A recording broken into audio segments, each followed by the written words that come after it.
some texts coming in from New Orleans, and we'll take care of those in just a minute. But first of all, I just want to, again, encourage you to just stay completely encouraged in everything that God is doing and what He's accomplishing in this time. I do believe that that's the case. And I was talking with Pastor Brianna today, and she reminded me of a very small little chapter in the Word that has so much to say about today. It's written by a guy that nobody knows much about. He's just kind of on the back burner of biblical history, and but there's a response. He's questioning why everything, and his name is Habakkuk, and he's questioning why everything's going on in the world around him, and God gives him this response. And I just want to encourage you with this response today and ask you to let faith arise in your life.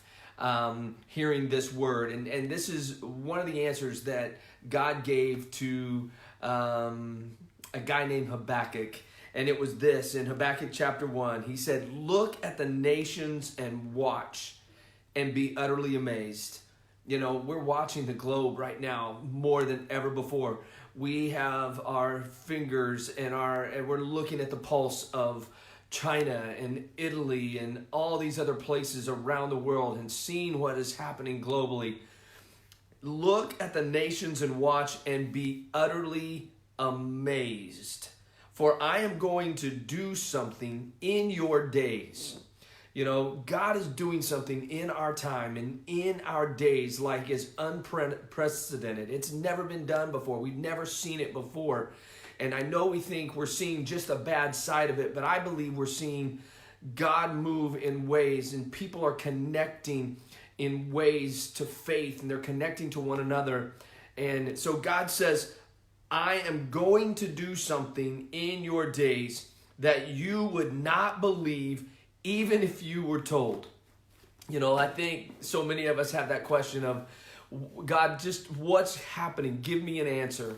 And God is saying, you wouldn't believe it if I told you, because He is working and He is doing things that, again, I believe are going to have miraculous effects in our life, in our church, in our churches, in our communities, and around the world. So sit back today, and I know you hear all the news, you watch all the news, you see all the posts, but take a moment and be amazed. Be amazed at what God is doing around this world. One of the things that I want us to pray for that has a global effect is the fact that one of our leaders in the Assemblies of God is desperately ill. His name is Greg Mundis, and Greg is the International Director of World Missions. Greg has done a phenomenal job as an area director and even as a youth pastor for years. And Greg has taken a turn for the worse. Also, a friend of mine that I went to Bible college with, his brother, Tommy Carpenter, has taken a turn for the worst. These are missionary men and missionary families.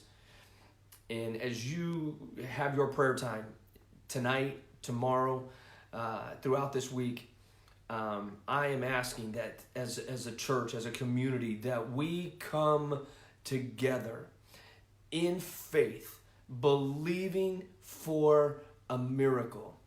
The Bible tells us in Acts chapter 2 that when the church came together and the power of the Holy Spirit began to be active in their lives, it said that many were in awe and wonder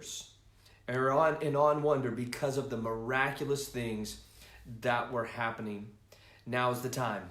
Now is the time to find that place of faith. I know there are many people that need our prayers. But will you join me for these two men? I just feel burdened for them today, and I'm calling for my family. I'm calling for the church to rise up in faith and pray for them. Let's do that together. I want to pray for you, and then we'll let you get back to your day. God, I believe in the miraculous. I believe what your word says in Habakkuk. God, that you are doing things that even if we knew what they were, we wouldn't believe it because of your great wisdom and your great power. And God, I am asking, God, that you would move. God, my faith today rises to a point of believing, God, that you can do all things and you have something that you want to do, God, that is going to be mind-blowing when we see the ultimate result. God, I am asking for you to bring healing to Greg and to Tommy today. God, as they are in their hospital beds there in Springfield, God, I am asking that you would just pour into them life. God, that you would pour into them breath. God, that the effects that this horrible crisis, this horrible disease is having on the other parts of their bodies besides their lungs, God, would be stopped. God, you are the creator. You are our healer.